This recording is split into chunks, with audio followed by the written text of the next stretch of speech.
Hello students, welcome to legal sticks law school. मेरा नाम है काशिफ खान और फाइनली हम आपके लिए बहुत ही इंपॉर्टेंट लीगल अपडेट लेकर आ गए हैं।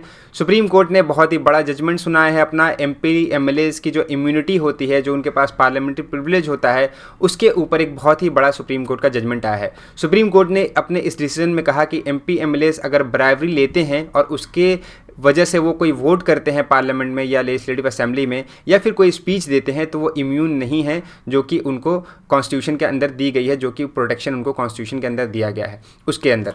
तो यहाँ पर इसी चीज़ को हम लोग डिस्कस करेंगे। ये पूरा केस जो है आपके आने वाले कॉम्पिटिटिव एग्जाम के लिए काफ़ी ज़्यादा इंपॉर्टेंट होगा, क्योंकि यहाँ पे सुप्रीम कोर्ट ने अपने 26 साल पुराने जजमेंट को ओवर रूल कर दिया है। केस का नाम है Sita Soren versus union of India. इस केस में जो झारखंड मुक्ति मोर्चा की लीडर थी सीता सोरेन, इन्होंने एक अपील फाइल करी सुप्रीम कोर्ट में, क्योंकि इनके ऊपर एलिगेशन था कि इन्होंने ब्राइब लेकर 2012 में राज्यसभा के जो वोट हुए थे उसमें अपना वोट दिया है कैंडिडेट के फेवर में।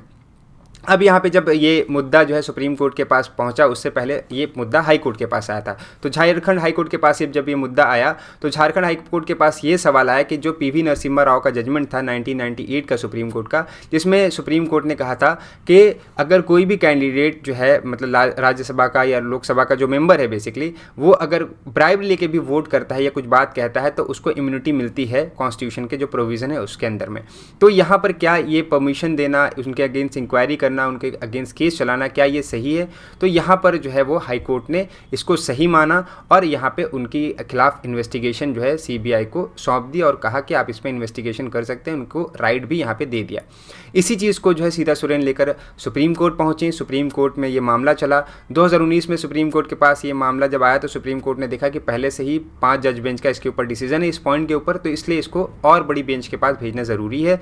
इसलिए उन्होंने इसको 7 जज बेंच के पास भेजा और 7 जज बेंच ने अपना फाइनल जजमेंट जो है वो मंडे को सुनाया है।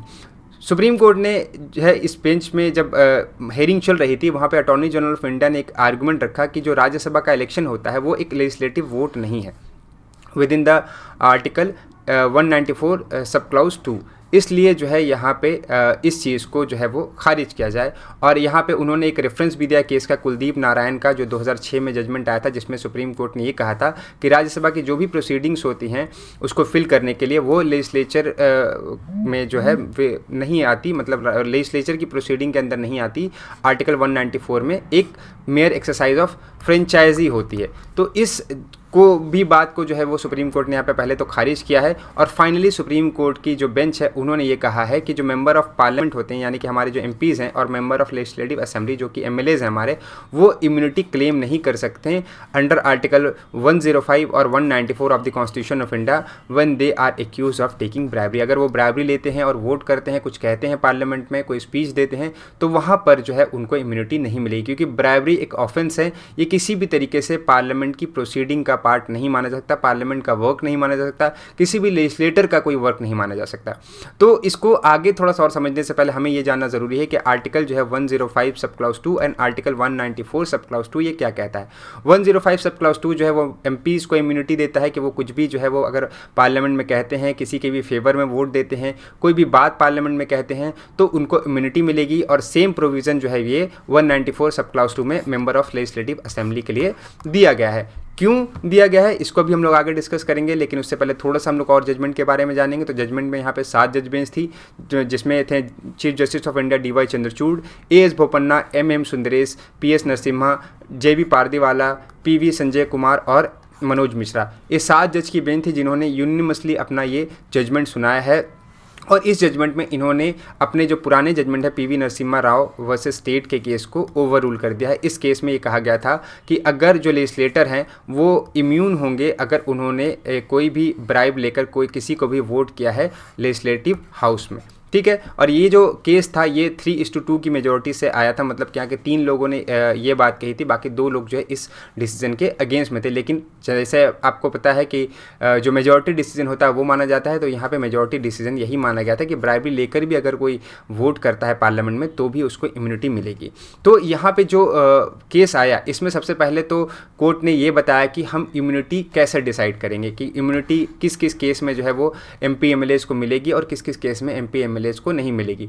तो यहाँ पर जो है सुप्रीम कोर्ट ने 2-fold टेस्ट बताया। सुप्रीम कोर्ट ने कहा कि अगर ये टेस्ट जो है वो हो जाते हैं, अगर सेटिस्फाई हो जाते हैं, तो यहाँ पे उनको इम्यूनिटी जो है वो मिलेगी। अगर ये टेस्ट वो फेल हो जाता है तो उनको इम्यूनिटी नहीं मिलेगी। पहला टेस्ट है कि उनका जो वर्क होगा connected to the collective functioning of the legislative house होगा। जो लेजिस्लेटिव हाउस का जो फंक्शन होता है उसको करने के लिए उन्होंने वो कोई अपना काम किया हो। दूसरा जो उनका फंक्शन होगा, मतलब फंक्शनल रिलेशनशिप यहाँ पे बात कह रही कि जो वो काम अपना कर रहे होंगे वो अपना काम discharge of essential duty of the legislature होगा। मतलब कि वो अपने ड्यूटी को, जो उनकी रिस्पॉन्सिबिलिटीज़ हैं, उनको डिस्चार्ज करते हुए अगर वो कर रहे होंगे तो भी उनको इम्यूनिटी यहाँ पे मिलेगी। तो कोर्ट ने कहा कि ब्राइबरी जो ली जाती है, ये ब्राइबरी किसी भी तरीके से पार्लियामेंट्री प्रिविलेज में नहीं आएगी। क्यों? क्योंकि ये दोनों इस टेस्ट को फेल करती हैं, है ना। क्योंकि ये जो है ब्राइबरी लेना किसी भी तरीके से किसी भी पार्लियामेंटेरियन का जो है वो वर्क नहीं हो सकता। कभी भी ये नहीं माना जा सकता कि वो डिस्चार्ज ऑफ ड्यूटी में ये ब्राइबरी लेने का काम करे, क्योंकि ब्राइबरी लेना एक ऑफेंस है हमारे इंडियन पेनल कोड में। अब क्या क्या चीज़ें इम्यूनिटी होंगी आर्टिकल 105 में और 194 में, इसको भी थोड़ा सा और क्लेरिफाई किया यहाँ पे सुप्रीम कोर्ट ऑफ इंडिया ने।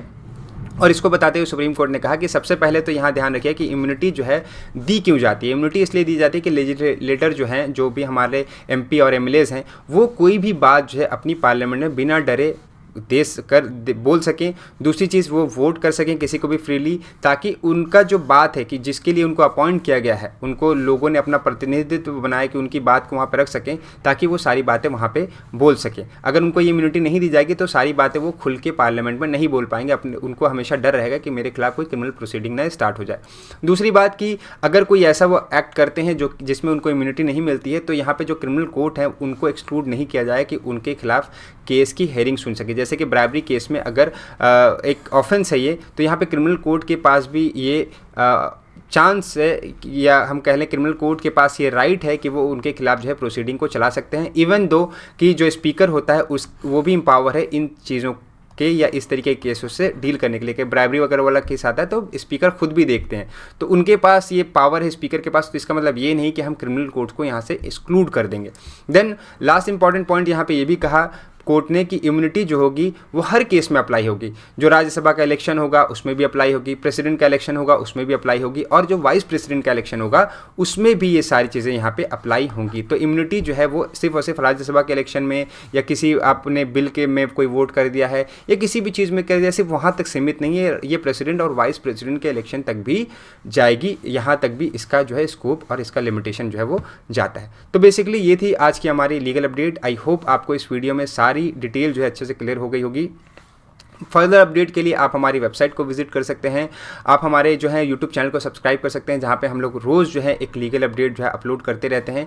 आपके लिए एक छोटी सी इन्फॉर्मेशन है कि जुडिशरी का रामबान कोर्स लीगलिस्टिक्स आपके लिए लेकर आ रहा है, जिसमें आपको 20 से भी ज़्यादा स्टेट के minor laws, major laws and local laws को पढ़ाया जाएगा।